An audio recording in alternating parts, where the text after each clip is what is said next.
السلام عليكم، شلونكم؟ ان شاء الله زين. اليوم سويت غدا مقلوبة لحم وقلت لازم اصورها واشوفكم طريقتي لان الصراحة كلش طيبة. هسه نبلش بالمكونات. عندي هنا لحم راح اقطعه مكعبات، وبعدين نبلش بالخضروات. عندي هنا 4 بوتيتايات وباذنجان وراس بصل و2 طماطة. طبعا انتو لا تقيدون بالكمية، حسب انتو الكمية اللي تريدوها. طبعا ضيفوا فلفل ينطيها طعم كلش طيب، بس انا ما ضفت لين صراحة ما يحبوا. وهنا تمن 3 قلاصات بسمتي راح اغسلهم وانقعهم زين. بعدين قطعت اللحم وسلقته مثل ما تشوفون مي هواية، لان حاخذ من المي اطبخ بيه التمن، وراح اضيف له ورقة غار هم تنطي طعم كلش طيب. هنا الخضروات قشرتها وراح اغسلها واقطعها شرائح. وهنا قطعت البوتيتا بس مو كلش رفيعة، خلي شوية بيها ثخن، وحمسته بالبوتيتا والباذنجان. هنا البصل والطماطم راح احمسهم ويا اللحم، تنطي للحم نكهة كلش طيبة. هسه عندي هنا التمن تنقع وغسلته زين. هنا الطماطة هم شرائح مو كلش رفيعة حتى ما تنمرد. راح اطبخ التمن لحد ما يستوي اللحم عندي حتى احمسه.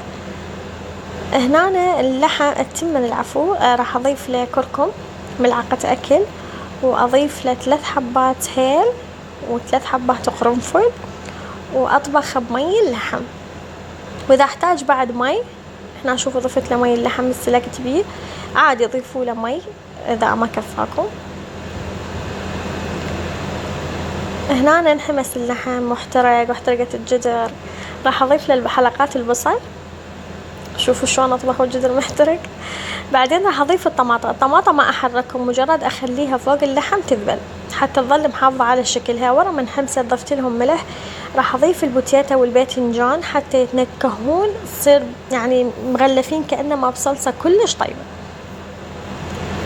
راح اضيفهم على اللحم. انا هنا اللحم استوى وطفيت عليه النار، واحركهم حركة بسيطة واشوف الملح اذا كانوا شوية محتاجين. اذا تحبون تضيفوا لها ماجي هم عادي. شوفوا هنا حركة بسيطة حتى ما تنمرد عندي المكونات. بعدين التمن هنا أنا عندي تهدر. اول ما يتهدر اضيفه على الحشوة اللي عندي حتى بعدين اخليه استواء كامل جذر واحد، يعني النصف الثاني العفو. هنا راح اضيفه عليها وابلش اضغط بيه العفو، اساويه وبعدين اضغطه حتى من تستوي اقلبها تطلع شكل واحد. انا طبعا سرعت الفيديو شوية حتى ما يصير عليكم طويل، وجربوها صدقوني كلش طيبة. هنا استوت عندي، شوف السرعة شلون استوت طبعا وكلش طيبة.